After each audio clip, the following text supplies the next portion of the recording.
March 15th, 1957, 9:47 p.m. The Savoy Ballroom, Harlem. Bumpy Johnson's glass was sitting on the bar, sweating condensation in the dim light. Remy Martin. Top shelf. The kind of whiskey that cost more than most people made in a week. The drink had just been poured by Marcus, the bartender. Marcus had worked at the Savoy for 12 years. He knew Bumpy's order. He knew Bumpy's schedule. He knew Bumpy's routines. And he knew something else that night. He knew the drink was poisoned. The liquid in that glass wasn't just whiskey. It was death. Strychnine mixed with just enough alcohol to mask the bitter taste. One sip would start the convulsions within minutes. 2 sips would mean Bumpy Johnson would be dead before the ambulance arrived. Marcus picked up the glass. He looked at it for exactly 2 seconds. Then he did something that would save Bumpy's life and cost him his own. He brought the glass to his lips and drank it. The poison hit his system fast. His body went rigid. His eyes rolled back.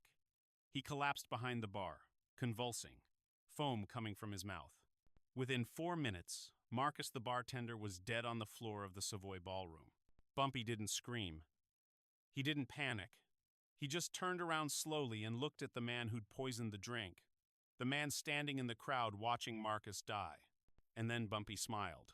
What nobody knew, what the papers never reported, is that Bumpy Johnson had known about the poison for 3 days.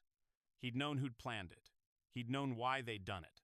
And he'd orchestrated the entire thing as a test to see who in his circle was loyal, a test that would reveal a traitor in the most brutal way possible. And most importantly, a test that would send a message to his enemies that you don't poison Bumpy Johnson. You just announce to the world that you're next. To understand what happened that night at the Savoy Ballroom, you need to understand the war that was happening in Harlem in 1957. You need to understand who wanted Bumpy Johnson dead, why they wanted him dead, and how a simple bartender became the most important witness to a poisoning that never made the news. By 1957, Harlem was on fire. Not literally, but the streets were burning with tension. The Italian mob, specifically the Genovese family, was making a move. They were tired of sharing Harlem with Bumpy Johnson. They were tired of a black man holding power in a neighborhood that they believed belonged to them. Bumpy wasn't just a gangster operating in Harlem. He was Harlem itself. He was the heartbeat of the neighborhood. When police raided black-owned businesses on false charges, Bumpy made phone calls and the charges disappeared. When loan sharks tried to squeeze money out of families, Bumpy would visit them, and the interest rates suddenly became reasonable. When Italian mobsters tried to move heroin into Harlem, Bumpy would find them, and they'd be found 3 days later with broken bones and a message: "This neighborhood is not for sale." The Genovese family couldn't understand how a black man could hold so much power in New York City. They didn't understand how he could operate with such freedom while they had to work in the shadows. But more importantly, they didn't understand his real power. His real power wasn't his muscle.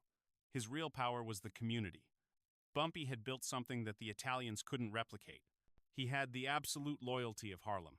Vito Genovese was the boss of the Genovese crime family. He was ruthless, calculated, and obsessed with control. Vito had ruled New York's underworld for decades. He'd eliminated rivals without hesitation. He'd maintained his power through fear and violence. But Bumpy Johnson was different. Bumpy was immune to fear. Bumpy was immune to threats. And that made Vito very, very dangerous. In early 1957, Vito called a meeting with his inner circle. The topic was simple. Bumpy Johnson had to go. Not negotiation, not compromise, not splitting territory. Death. Complete elimination. "We've tried to negotiate with him," Vito said, his voice cold and measured. "We've offered him money, we've offered him protection, we've offered him a partnership, and every single time he's told us no. So we kill him." One of the capos said simply. "Yes," Vito nodded, "but not in a way that brings heat, not in a way that brings federal attention. We need this to look natural. We need this to look like an accident. Or better yet, we need it to look like Bumpy Johnson died because of his own people." That's when someone suggested the Savoy Ballroom. The Savoy was Bumpy's territory. He went there every Friday night at the same time. He sat at the same bar. He ordered the same drink. And predictability is how you kill a man. Who's the bartender? Vito asked. Marcus Foster. 12 years at the Savoy. Married, 2 kids, $50,000 in gambling debt. Vito smiled. $50,000 in debt meant Marcus was desperate. Desperate men do desperate things. Desperate men poison whiskey for people they've served for years. The Genovese family approached Marcus 3 weeks before March 15th. They didn't threaten him. They didn't show him a gun. They simply told him the truth. Pay your debts or your family suffers. And by the way, we have a way for you to pay everything off in one night. All you have to do is pour a specific bottle of whiskey for a specific customer on a specific date. Marcus resisted at first. He'd worked at the Savoy for 12 years. He'd poured Bumpy's drink hundreds of times. But then they showed him pictures of his kids leaving school. They showed him where his wife worked. They showed him exactly what they could do if he didn't cooperate. And they showed him the $50,000 they'd pay him after Bumpy was dead. Marcus agreed. Vito arranged everything perfectly. He had a contact inside the Savoy who worked in the kitchen. This contact would make sure the special bottle of whiskey ended up behind the bar at exactly 9:45 p.m. on March 15th. Marcus would pour the drink at 9:47 p.m. Bumpy would drink it between 9:48 and 9:50 p.m. By 10 p.m., Bumpy Johnson would be convulsing on the floor of the Savoy Ballroom. But Vito didn't know something. He didn't know that Bumpy Johnson had eyes everywhere. He didn't know that a Genovese soldier had been picked up 3 weeks earlier by Harlem police for a minor offense. He didn't know that in the holding cell, this soldier had bragged to someone about a plan to poison Bumpy at the Savoy. He didn't know that the person he was bragging to was actually one of Bumpy's informants.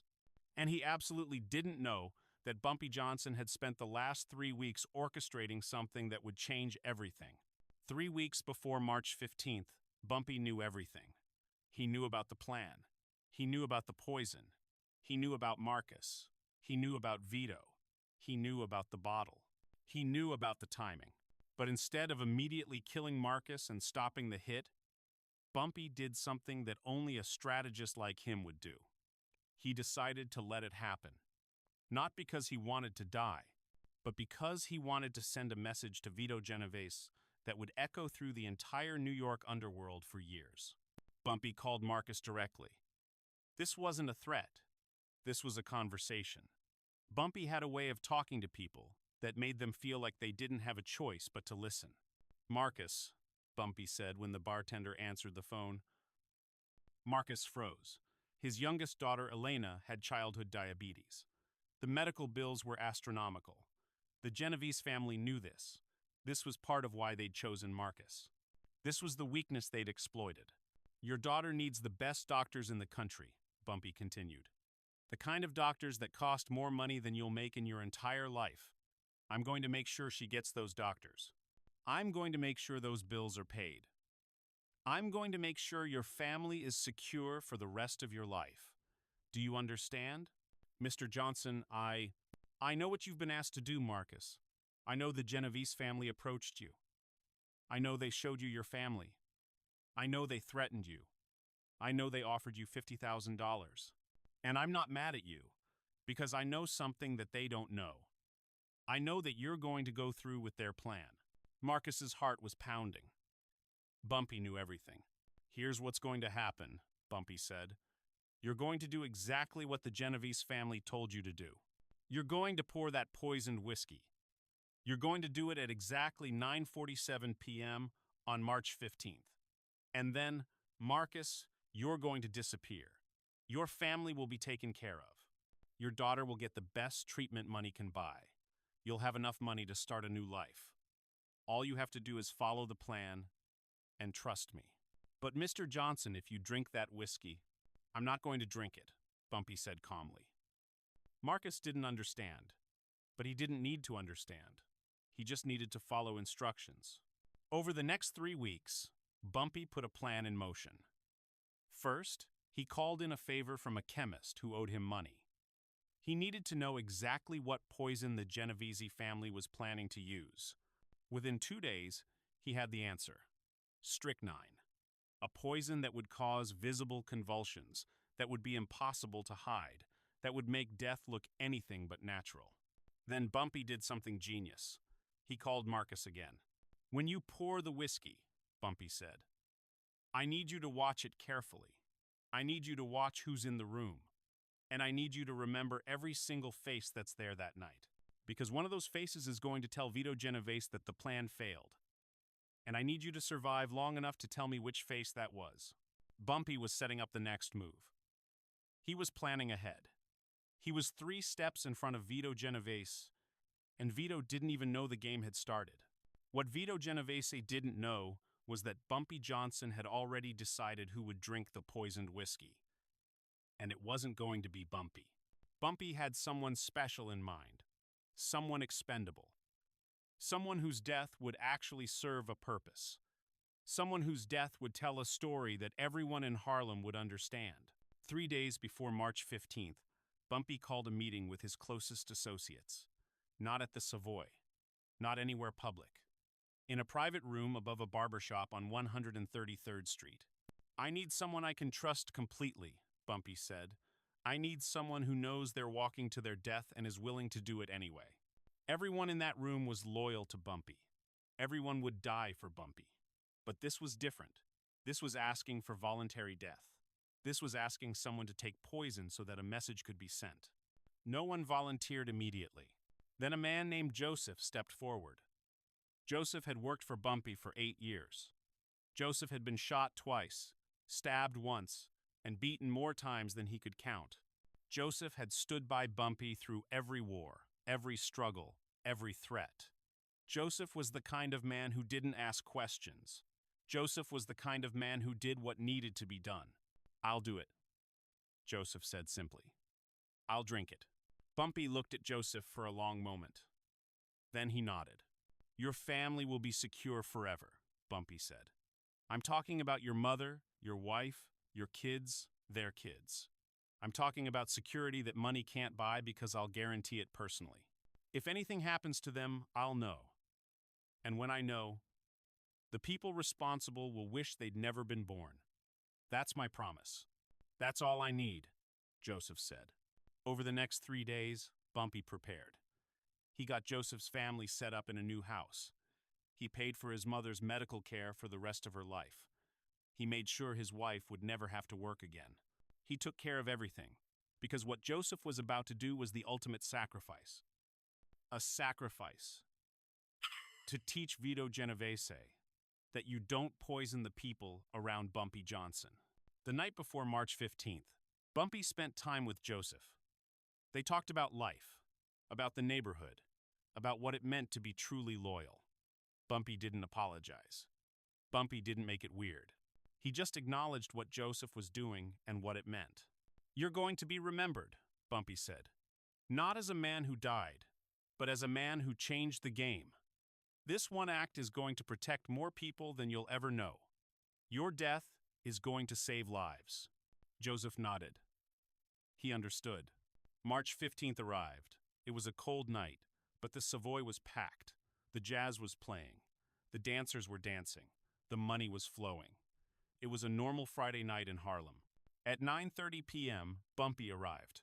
He walked through the crowd like a king, shaking hands, talking to people, being the Bumpy everyone knew.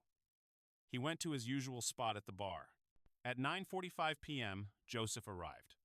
Joseph walked up to the bar and sat 3 seats away from Bumpy. No one thought it was strange. Joseph was part of Bumpy's crew. Joseph sat at the Savoy all the time.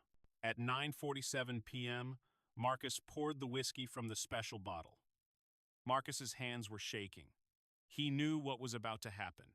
He knew he was about to participate in a murder, but he also knew that his daughter was going to get the treatment she needed. He also knew his family was safe. Marcus pushed the glass toward the bar, not to Bumpy, but toward Joseph. Joseph picked up the glass. He looked at Bumpy for 1 second. Then he drank it. The poison hit Joseph's system immediately. Not like in the movies where people dramatically fall over. The strychnine worked fast, but it worked in stages. First came the muscle rigidity. Joseph's body went stiff, his hands clenched, his jaw locked. Then came the spasms. Joseph's body arched backward. His legs kicked out. His arms flailed. Foam came from his mouth. The glass dropped from his hand and shattered on the floor. The sound cut through the Savoy like a gunshot. The jazz band stopped playing. 300 people turned to look at a man convulsing on the floor of the Savoy Ballroom. For a split second, then Bumpy stood up. He didn't scream. He didn't panic. He didn't call for help. Bumpy Johnson simply stood up and looked directly at the back of the Savoy where the Genovese soldier was standing. The soldier who'd been sent to watch the hit. The soldier who was supposed to report back to Vito that the job was done. "Someone get a doctor!" Someone yelled. Bumpy didn't move. He was still looking at the Genovese soldier. And then Bumpy did something that made the entire room go quiet again. He smiled. "Everyone stop," Bumpy said. His voice carried through the Savoy like thunder. "Everyone, stop, moving." The room obeyed. 300 people froze. The fear was palpable, because everyone in that room knew what had just happened. Everyone in that room knew what they'd just witnessed. They'd just witnessed a poisoning. Joseph had stopped convulsing. Joseph was dead. His body was still on the floor. His eyes were open, staring at nothing. The strychnine had done its job. Bumpy walked over to Marcus behind the bar. He didn't say anything. He just looked at Marcus. And Marcus understood in that moment that Bumpy had known. Bumpy had always known. "Marcus," Bumpy said calmly, "tell everyone what you did." Marcus opened his mouth. No sound came out. "Tell everyone why you poured that drink." Marcus started crying, but he told them. He told them about the gambling debt. He told them about the Genovese family's approach. He told them about his daughter's medical condition. He told them about the $50,000. He told them about the threat. "And after this," Bumpy said, turning to face the entire room, "after you poison my drink, you think I don't know? You think I don't see it coming?" Bumpy walked over to the Genovese soldier. The soldier tried to back away, but Bumpy's men blocked his path. "You go back to Vito Genovese," Bumpy said. "You tell him exactly what you saw. You tell him that Bumpy Johnson knows everything. You tell him that when he sends poison, Bumpy Johnson sends back a lesson. You tell him that the man who died tonight died so that everyone would understand. You cannot kill Bumpy Johnson because Bumpy Johnson is always watching. Bumpy Johnson is always 3 moves ahead." Bumpy gestured to his men. "Let him go." The soldier stumbled out of the Savoy Ballroom as fast as his legs could carry him. Then Bumpy turned to Marcus. "You did what you had to do," Bumpy said. "I understand. And like I promised you, your family is secure. Your daughter is going to get the best treatment money can buy. But you can never come back to Harlem. You understand that? You can never come back here. If I see your face in Harlem again, I won't be as merciful as I'm being tonight." Marcus nodded, tears streaming down his face. "And one more thing," Bumpy said. "Carry this with you for the rest of your life. You poisoned your boss. You poisoned the man who employed you. You betrayed your own neighborhood. That's something that money can't erase. That's something you'll carry in your soul forever." Bumpy turned back to face the room. 300 people were watching him. "This is what happens when you try to poison Bumpy Johnson," Bumpy said. "This is what happens when you think you can outsmart me. This is what happens when you bring war to Harlem." He looked at Joseph's body on the floor. "Get him out of here respectfully. He died for something. He died so you would all understand the cost of crossing me." The jazz band started playing again. Not like nothing happened. Like everything that needed to happen had happened. Like justice had been served. Like the message was clear. Word spread through the New York underworld faster than any car could drive. By midnight, every mob boss from Boston to Miami had heard the story. By morning, the tale had transformed into legend. Bumpy Johnson had been poisoned. Bumpy Johnson had known. Bumpy Johnson had let someone else drink it. Bumpy Johnson had used the poisoning as a message to everyone. Vito Genovese heard the story from the soldier he'd sent to watch. And Vito understood something in that moment that changed everything. Bumpy Johnson wasn't just dangerous. Bumpy Johnson wasn't just smart. Bumpy Johnson was something else entirely. He was a man who could see into the future. He was a man who could turn his enemies' plans into his own weapons. The Genovese family called an emergency meeting. Vito was furious, not at Bumpy, at himself for underestimating Bumpy. "We're done," Vito said simply. "We leave Harlem alone. We try anything else against Bumpy Johnson, and we're going to lose men for no reason. This man cannot be beaten. Not with guns. Not with poison. Not with anything we have." It was the first time in Vito Genovese's entire criminal career that he'd backed down from a territorial dispute. But backing down from Bumpy Johnson wasn't a sign of weakness. It was a sign of survival. Because Vito understood that fighting Bumpy was a losing game. Marcus disappeared from New York that night. He took his family and relocated to Philadelphia. His daughter got the best medical treatment. His family was secure. But Marcus lived the rest of his life knowing that he'd poisoned his boss. That knowledge never left him. Joseph's funeral was one of the largest in Harlem's history. Thousands of people came to pay their respects. They understood that Joseph hadn't died a victim. Joseph had died a strategist. Joseph had died making a statement, and that statement had protected every single person in Harlem. Bumpy went back to his corner table at the Savoy the very next Friday night. He ordered his usual drink. He finished his cognac, and he waited for the next enemy to make a move. He didn't have to wait long.